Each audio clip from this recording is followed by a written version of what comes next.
Agree अड्डा 24/7 YouTube channel में सभी स्टूडेंटों का स्वागत है। प्लांट पैथोलॉजी के अंदर कल अपने रोली यानी रस्ट डिजीज के बारे में कंप्लीटली पढ़ लिया था।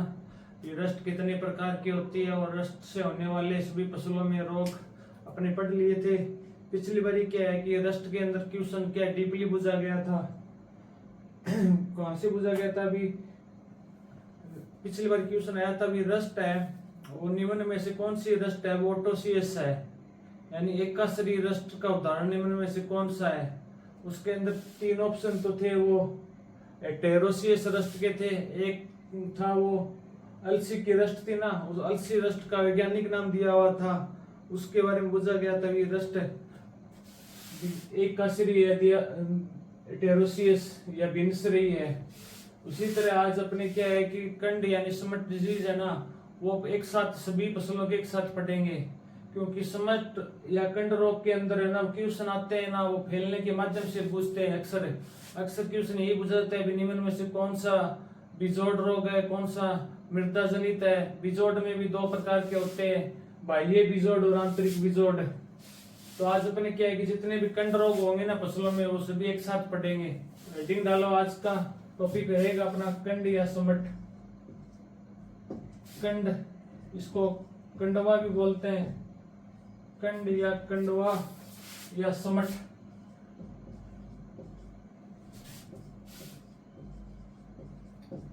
समट डिजीज या समट रोग, इनमें क्वेश्चन अधिकतर ये पूछा जाता है कि फैलने का माध्यम क्या है। तो पहला लाइन लिखो नोट लगा के, अधिकांश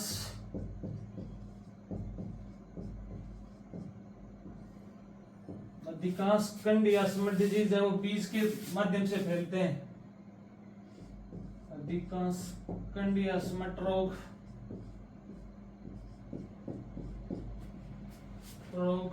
बीज के द्वारा फैलते हैं, बीज के माध्यम से फैलते हैं, इसलिए लो बीज के द्वारा या बीज के माध्यम से फैलते हैं।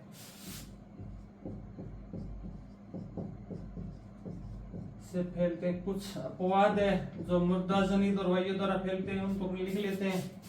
कुछ अपवाद है जैसे बाजरा का समट डिजीज हो गया,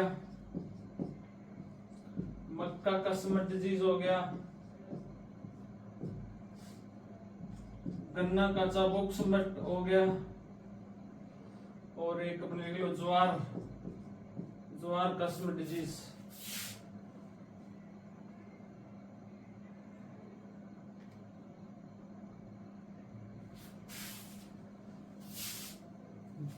ज्वार मत लिखो, ज्वार में जो समट होती है ना वो तीनों माध्यम से फैलती है। ये बाजरा, मक्का और गन्ना ये लिख लो, इनका फैलने का माध्यम क्या है? मृदा या सॉइल बोर्न डिजीज है ये। पहली लाइन की भी अधिकांश कंड या समट रोग है, इनके फैलने का माध्यम है बीज, यानी सॉइल बोर्न डिजीज है, वो सॉरी सीड बोर्न डिजीज है। कुछ अपवाद है जैसे बाजरा का कंडवा हो गया, कंडरो हो गया, मक्का का हो गया, गन्ना का चाबुक समट हो गया, इनका फैलने का माध्यम क्या है? मृदा है। अब अपने बात करते हैं कंड या कंडवा रोग में जो रोग कारक है उनका कौन से फाइलम में आते हैं, ये कौन से फाइलम में आते हैं, यानी कि क्लास यानी कौन से वर्ग में आते हैं, और इनका ऑर्डर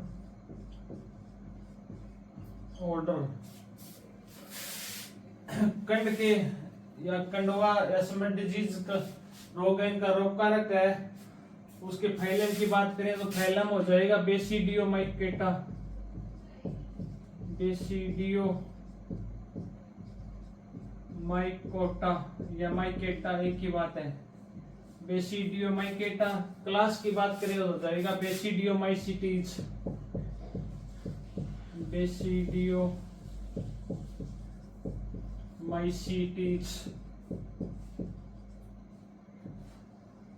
एक बार मैं आपको अलग अलग लिखा रहा हूँ, बाकी मैं लास्ट में अपने क्या है कि सभी रोग कारकों के जो फाइलम गण और ऑर्डर है ना वो एक साथ ही लिखा दूंगा, तो आपको क्या याद करने में आसानी हो जाएगी। और ऑर्डर की बात करें, ऑर्डर हो जाएगा अस्टिलेजिनल्स।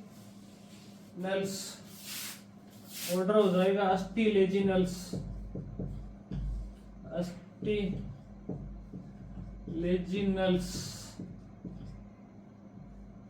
कौन से ऑर्डर में आएंगे? कंडियस मटर हो गया, उसका रोका रखा है, उसका ऑर्डर हो जाएगा अस्टिलेजिनल्स या टेलिटेलियस। टिलिटेलियस या टिलिटेलियस।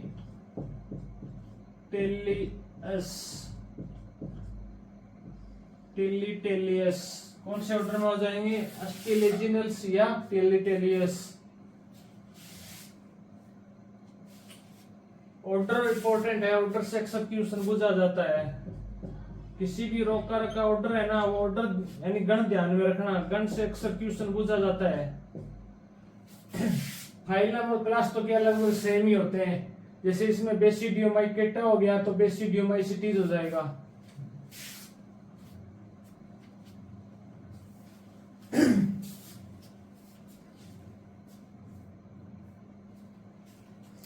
कैंडिया स्मिथ डिजीज, अधिकांश कैंडिया स्मिथ रोग है वो बीज के माध्यम से फैलते हैं। कुछ अपवाद है, जैसे बाजरा का कंड रोग हो गया, मक्का का कंड हो गया, गन्ना का चाबुक स्मिथ हो गया।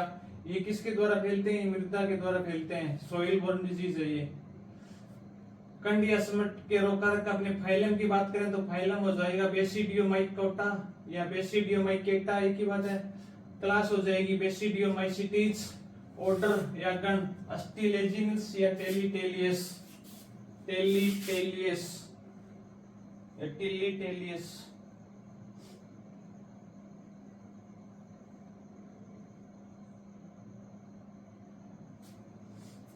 नोट कर लिया?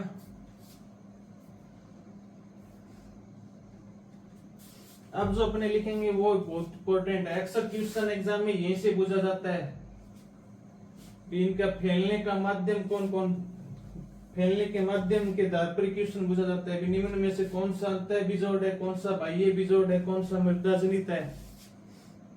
तो अगली हेडिंग डालो अपने, फैलने का माध्यम।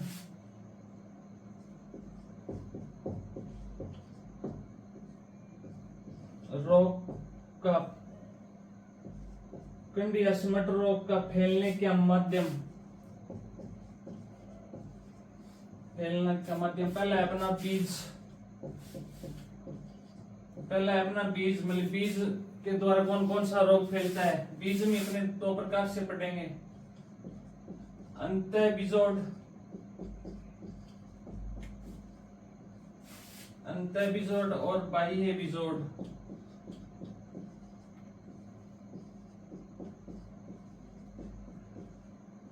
अंतः बीजोड़ और बाह्य बीजोड़।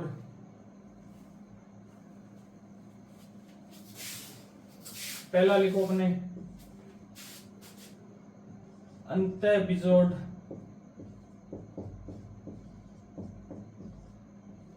अंतः बीजोड़ रोग के उदाहरण लिखेंगे अपने।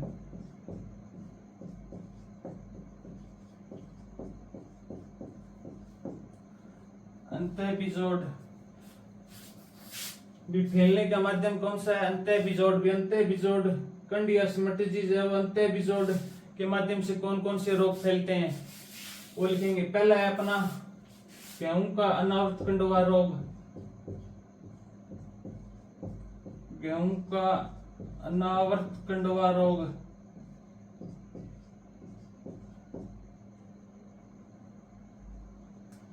अनावृत कंडवा रोग,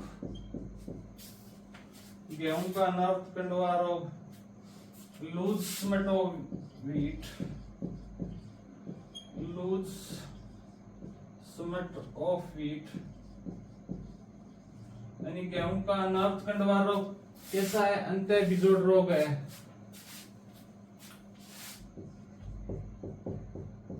जौ का अनावृत कंडवा रोग,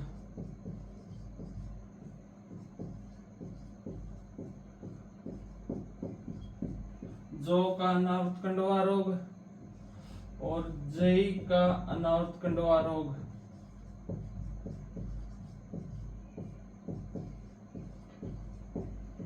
जई का अनावृत कंडवा रोग। इन तीनों फसलों में जो फैलने का माध्यम है अनावृत कंडवा रोग का वो क्या है? अंतः बीजोड़। यानी गेहूं का अनावृत कंडवा रोग किसके माध्यम से फैलता है? बीज के माध्यम से। बीज से अपने बात करें तो अंतः बीजोड़ हो जाएगा। जौ का अनावृत कंडवा और जई का अनावृत कंडवा और गेहूं का अनावृत कंडवा, तीनों रोग फसलों में अनावृत कंडवा रोग का फैलने का माध्यम क्या है? अंतः बीजोड़। अपने क्या है कि जितने भी कंडिया स्मट डिजीज है अपने एक साथ पढ़ेंगे सभी फसलों में, ताकि अपने याद करने में आसानी हो। दूसरा लिखो बाह्य अंतः बीजोड़ रोग के उदाहरण। अब लिखो बाह्य बीजोड़ रोग के उदाहरण।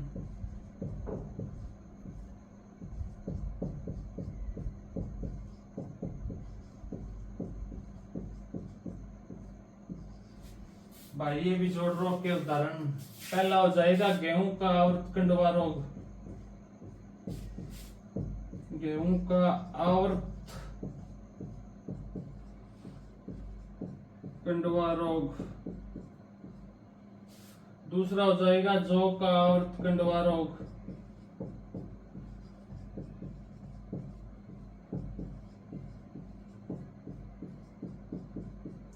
और तीसरा है अपना जई का आवर्त कंडवा रोग। जई का आवर्त कंडवा रोग। कंडवा रोग इनके फैलने का माध्यम क्या हो जाएगा? बाह्य बीजोड़ रोग है।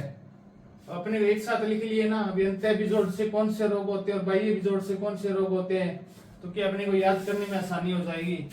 गेहूं का अनावृत कंडवा रोग है, इंपोर्टेंट लिखना, हर बार एग्जाम में ये क्वेश्चन पूछा जाता है कि गेहूं का अनावृत कंडवा रोग का फैलने का माध्यम है अंतः बीजोड़। हर बार एग्जाम में पूछा जाता है ये। लूस मटो वीट।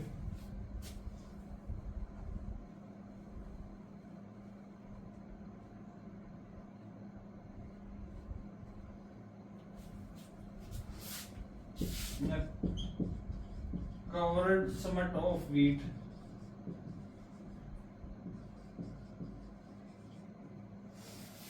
covered summit of barley, covered summit of oats।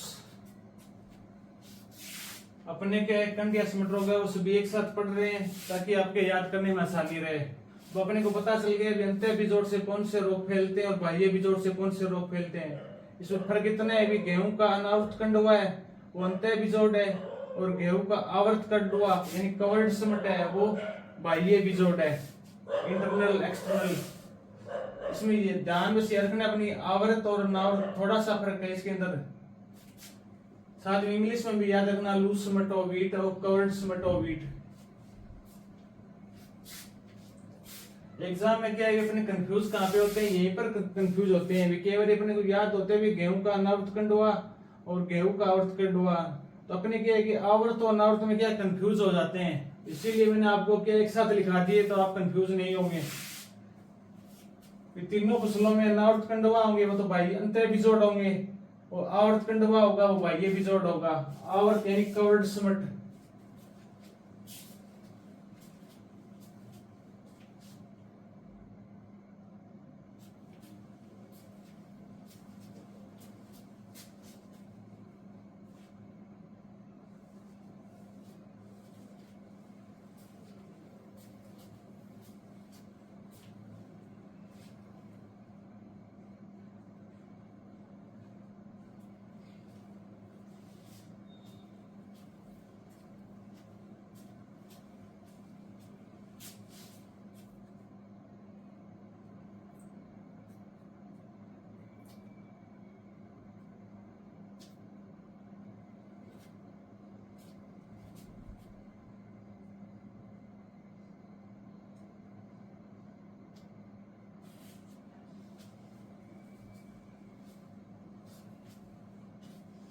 लिख लिया सभी ने?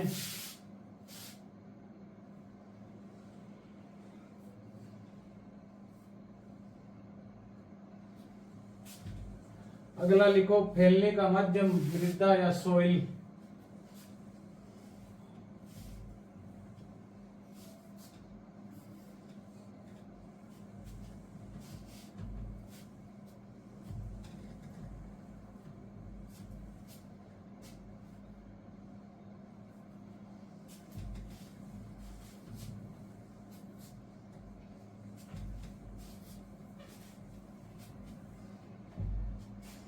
फैलने का माध्यम मृदा जनित या सॉइल बोर्न डिजीज, मृदा जनित, मृदा में आ जाएगा, पहला हो जाएगा अपना मक्का का समट, मक्का का कंडवा रोग, मक्का का कंडवा रोग, बाजरा का कंडवा रोग और गन्ने का चाबुक समट रोग, चाबुक समट या चाबुक कंडवा रोग।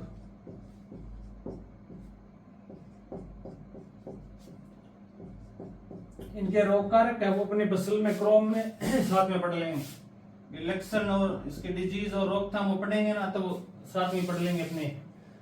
मृदा के माध्यम से मृदा जनित कौन कौन से हैं? फैलने का माध्यम मक्का का कंडवा, बाजरा का कंडवा रोग और गन्ने का चाबुक समट रोग। इनके फैलने का माध्यम क्या है? मृदा या सोइल।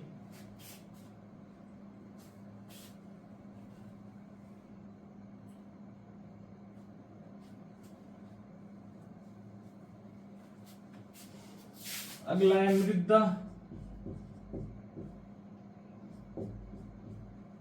मृदा प्लस बीज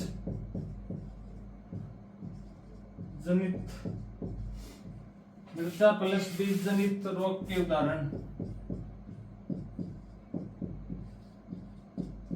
यानी मृदा प्लस बीज दोनों के माध्यम से कौन कौन सी फसलों में रोग फैलते हैं? पहला लिखो गेहूं का फाल समट रोग, गेहूं का फाल समट रोग, गेहूं का फाल समट डिजीज।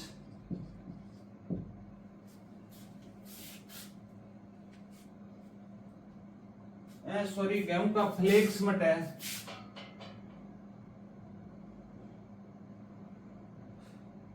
गेहूं का फ्लेक समट है, गेहूं का फ्लेक समट डिजीज। दूसरा हो जाएगा ज्वार का अनाज समट, दूसरा है ज्वार का अनाज समट या अनाज कंडवा रोग, यानी ग्रेन समट ऑफ सोरगम,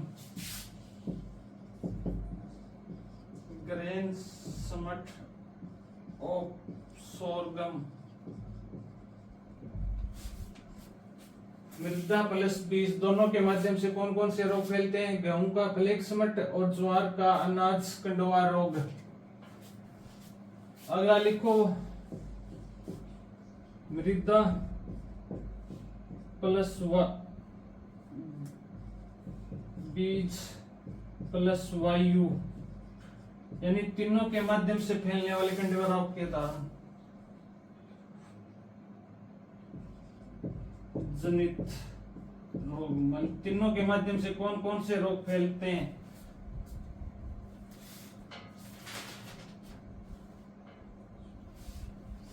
इसके अंदर दो रोग आएंगे, ज्वार का लंबी समट रोग, ज्वार का लंबा कंडवा रोग, ज्वार का लंबा कंडवा यानी लॉन्ग समट ऑफ डिजीज, वो लॉन्ग समट ऑफ सोरगम। ज्वार का लंबा कंडवा रोग। दूसरा है ज्वार का बाली समट। ज्वार में समट वो 3 प्रकार की होती है। ज्वार का बाली कंडवा रोग, ज्वार का बाली कंडवा रोग, हेड समट ऑफ सोरगम,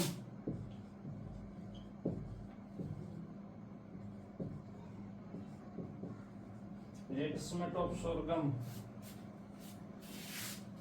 ये अपने क्या फैलने का माध्यम है ना कंडवा रोग के, वो सभी पढ़ लिए। पहले अपने पढ़ा था बीज के द्वारा, दूसरा मृदा के द्वारा, फिर मृदा प्लस बीज दोनों के द्वारा, चौथा है अपना मृदा बीज प्लस वायु। अब क्या है कि अपने याद करने में आसानी हो जाएगी, अपने कंफ्यूज नहीं होंगे।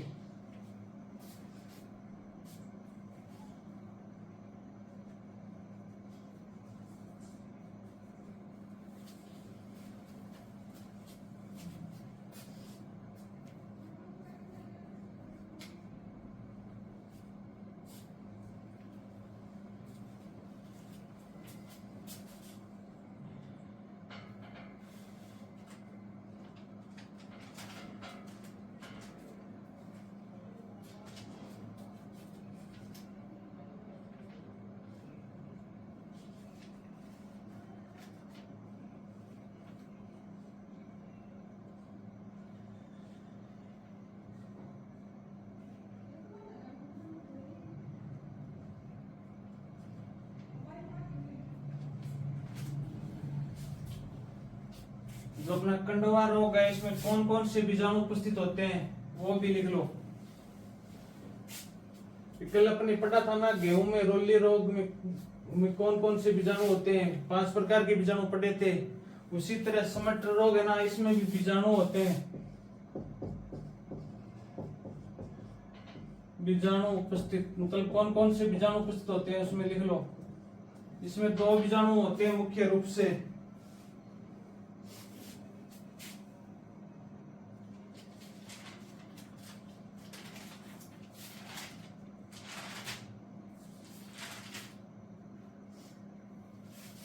पहला बीजाणु लिख लो टीलियोस्पोर, टीलियोस्पोर या टीलियो बीजाणु। दूसरा है बेसिडियोस्पोर, बेसिडियोस्पोर या बेसिडियो बीजाणु।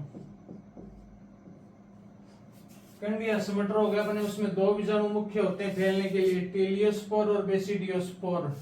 अपने कंड में रोग में पढ़ते हैं ना, काले रंग का पदार्थ जमा हो गया, वो काले रंग का पदार्थ है वो टीलियोस्पोर के कारण ही होता है। आगे अपने पढ़ेंगे तो उसमें लिखा देंगे।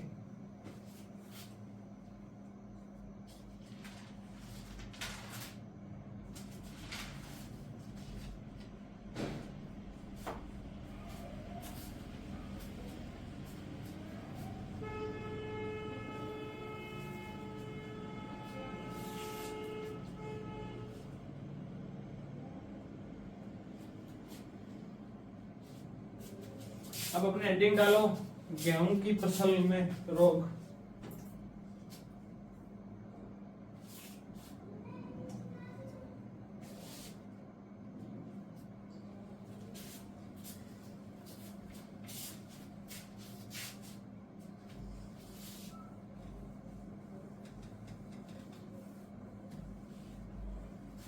अगले डालो गेहूं की फसल के मुख्य रोग या प्रमुख रोग।